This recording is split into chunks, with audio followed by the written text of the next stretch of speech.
உலகத்திலேயே அதிகமாக எலக்ட்ரிசிட்டி தர ஒரே டேம் எதுன்னு எடுத்துக்கிட்டிங்கன்னா இந்த 3 கார்ஜஸ் டேம்னு சொல்லுவாங்க. இது வந்து பார்த்தீங்கன்னா சைனாவில் இருக்குது. 2003 கட்டி முடிச்சிருக்காங்க. இது கட்டுறதுக்கு வந்து பார்த்தீங்கன்னா கிட்டத்தட்ட 28.6 பில்லியன் செலவு பண்ணியிருக்காங்க. இது ஸ்டார்டிங் டு எண்டிங் வந்து பார்த்தீங்கன்னா 2.3 கிலோமீட்டர் வரைக்கும் இருக்குது. இதில் வந்து பார்த்தீங்கன்னா எவ்வளோ எலக்ட்ரிசிட்டி கிடைக்குதுன்னா 93.5 டெராவாட் எலக்ட்ரிசிட்டி கிடைக்குது. இது மூலிமா வந்து பார்த்தீங்கன்னா சைனாவுக்கு ஒரு 80% எலக்ட்ரிசிட்டி வந்து பார்த்தீங்கன்னா இந்த ஒரு டேம் மூலியமாகவே எடுத்துக்கிறாங்க. அதுக்கப்புறமா வந்து பார்த்தீங்கன்னா இந்த டேம் மூலிமா வர எலக்ட்ரிசிட்டி வந்து பார்த்தீங்கன்னா மற்ற கண்ட்ரிக்கு விற்று நல்ல ரெவன்யூ நல்ல கேபிட்டல் வந்து பார்த்தீங்கன்னா சைனாவுக்கு ஒரு நல்ல கேபிட்டல் இந்த டேம் வந்து சம்பாதிச்சு கொடுத்துட்டு இருக்கு. இதில் வந்து பார்த்தீங்கன்னா நியூசிலாந்து, அயர்லாந்து அது மாதிரி சரௌண்டிங் இருக்கிற நிறைய ஒரு 6 கண்ட்ரிக்கு வந்து பார்த்தீங்கன்னா சைனா வந்து எலக்ட்ரிசிட்டி சேல்ஸ் பண்ணிக்கிட்டு இருக்காங்க. இந்த டேம் வந்து பார்த்தீங்கன்னா வந்ததுனால 0.06 மில்லியன் செகண்ட் வந்து பார்த்தீங்கன்னா எர்த்தோட ரொட்டேஷன் ஸ்லோவாயிருக்கு.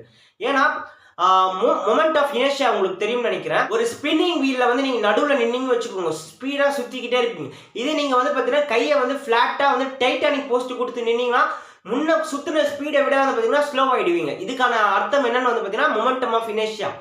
அந்த டேம் வந்து தண்ணியை வந்து ஸ்டாப் பண்ணி நிறுத்துறதுனால வந்து பார்த்தீங்கன்னா கிட்டத்தட்ட 0.06 மில்லியன் செகண்ட் வந்து பார்த்தீங்கன்னா எர்த்தோட ரொட்டேஷன் ஸ்லோ ஆயிருக்குன்னு சொல்கிறாங்க.